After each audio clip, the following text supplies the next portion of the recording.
दोस्तों, दुनिया के इतिहास में कुछ पल ऐसे आते हैं जब पूरी पृथ्वी का संतुलन हिल जाता है, जब महासागर की लहरों में सिर्फ पानी नहीं बल्कि शक्ति और प्रभुत्व की टक्कर गूंजती है। और आज ऐसा ही पल भूमध्य सागर में देखने को मिल रहा है। नाटो कांप चुका है, तुर्की घबराया हुआ है और भारत ने ऐसा कदम उठा लिया है जिसने पूरे विश्व के रणनीतिक मानचित्र को बदल कर रख दिया है। भूमध्य सागर, जो कभी शांति और सुंदरता का प्रतीक हुआ करता था, आज एक उबलते हुए बारूद के गोदाम में बदल चुका है। जहां कभी सूरज की किरणें नीले पानी पर सोने जैसी चमक बिखेरती थी, आज वहां मिसाइलों की आग और युद्धपोतों की धमक सुनाई दे रही है। दोस्तों, कहानी यहीं से शुरू नहीं होती। यह कहानी उस क्षण से शुरू होती है जब भारत ने अपनी चुप्पी तोड़ी और अपनी नौसैनिक ताकत को दुनिया के सामने पूरी मजबूती से पेश किया। तुर्की को लगा था कि भारत भूमध्य सागर से दूरी बनाए रखेगा, लेकिन भारत ने जो किया उसने सबको हिला दिया। पर वीडियो में आगे बढ़ने से पहले एक जरूरी बात, कपड़े खोलकर नाचने वाली लड़कियों के वीडियो पर तो आप लोग झट से लाइक और सब्सक्राइब कर देते हैं, लेकिन जब बात हमारे देश की होती है, जब हम भारत का परचम लहरा रहे होते हैं, तो आप चुपचाप बस देखते रहते हैं। अगर आप सच्चे भारतीय हैं तो इस वीडियो को लाइक कीजिए, चैनल को सब्सक्राइब कीजिए और कमेंट में भारत माता की जय जरूर लिखिए, क्योंकि जब हम सब मिलकर अपनी आवाज उठाते हैं तभी दुनिया को पता चलता है कि भारत एकजुट है। तो चलिए अब बात करते हैं उस घटना की जिसने नाटो को हिला दिया, तुर्की को सोचने पर मजबूर कर दिया और भारत को एक निर्णायक शक्ति के रूप में खड़ा कर दिया। दोस्तों, भूमध्य सागर का इलाका भू राजनीति की दृष्टि से बेहद संवेदनशील है। यह वही जगह है जहां से दुनिया का करीब 60% समुद्री व्यापार गुजरता है। एशिया से यूरोप, अफ्रीका से अमेरिका तक जाने वाले मालवाहक जहाज, तेल के टैंकर और व्यापारिक बेड़े सब इसी रास्ते से होकर जाते हैं। कुछ महीने पहले तक यहां माहौल शांत था, लेकिन अचानक सब कुछ बदल गया। तुर्की ने इस क्षेत्र को अपनी निजी जागीर की तरह इस्तेमाल करना शुरू कर दिया। वह लगातार भारत की नौसैनिक गतिविधियों पर सवाल उठाने लगा और खुलेआम कहने लगा कि भूमध्य सागर में भारत की कोई जगह नहीं है। यह सिर्फ बयान नहीं था, यह सीधा सीधा भारत को उकसाने की कोशिश थी। लेकिन भारत ने संयम रखा। उसने कोई उकसावे में आकर प्रतिक्रिया नहीं दी, क्योंकि भारत जानता था कि सही समय पर सही जवाब देना ही सबसे बड़ा जवाब होता है। तभी अचानक नाटो ने इस इलाके में अपनी मौजूदगी बढ़ानी शुरू की। अमेरिका, ब्रिटेन, फ्रांस और जर्मनी जैसे देशों ने अपने युद्धपोतों को भूमध्य सागर की तरफ रवाना किया और देखते ही देखते यह शांत इलाका एक बार फिर हथियारों के जखीरे में बदल गया। अंतर्राष्ट्रीय रिपोर्टों के मुताबिक नाटो ने 150 से ज्यादा युद्धपोत इस इलाके में तैनात कर दिए हैं।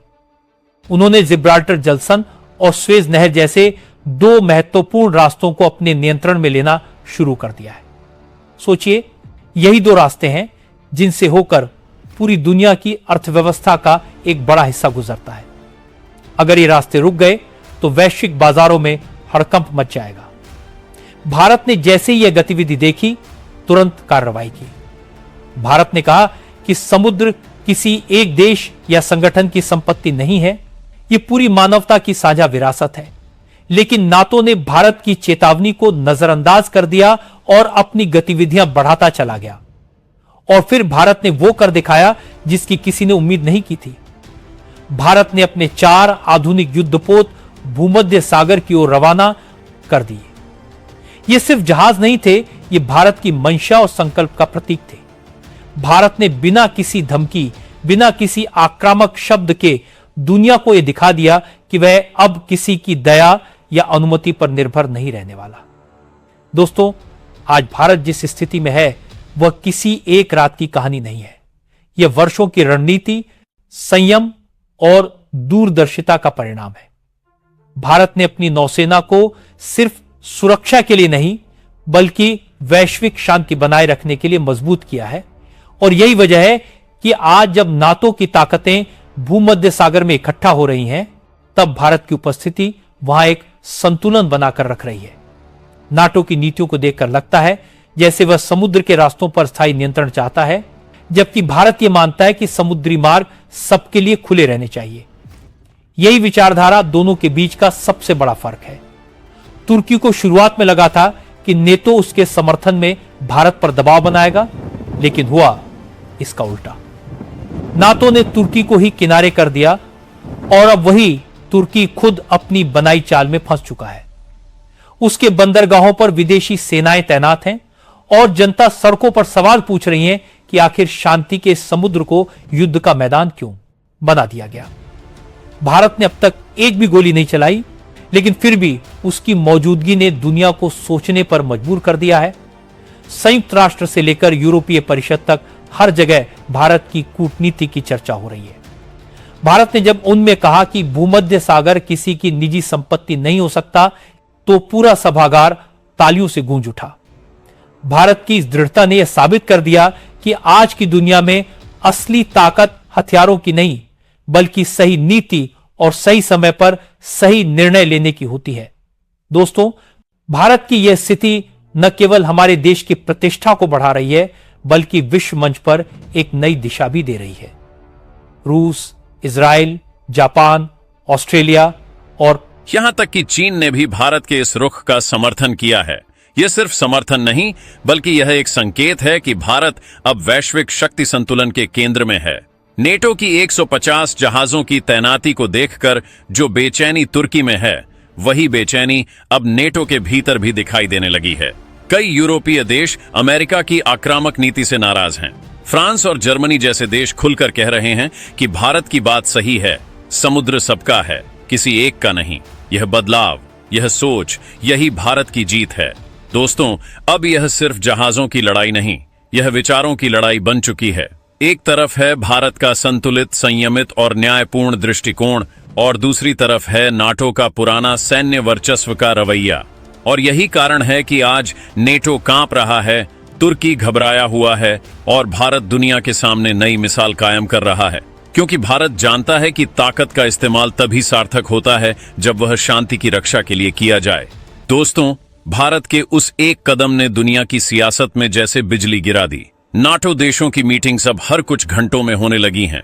कूटनीतिक गलियारों में अफरा तफरी मची हुई है और तुर्की तो मानो अपने ही बनाए जाल में फंस गया है।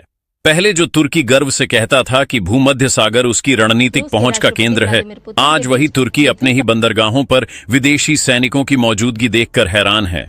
तुर्की की जनता अब सवाल पूछ रही है कि आखिर क्यों उनके नेता ने एक ऐसे मुद्दे में दखल दिया जिससे उनके देश की संप्रभुता ही खतरे में पड़ गई। दूसरी ओर भारत की चालें इतनी सधी हुई और रणनीतिक थीं कि दुनिया देखती रह गई। भारत ने न तो कोई बयानबाजी की और न ही युद्ध का माहौल बनाया, लेकिन उसके एक एक कदम ने नाटो की नीतियों की बुनियाद हिला दी।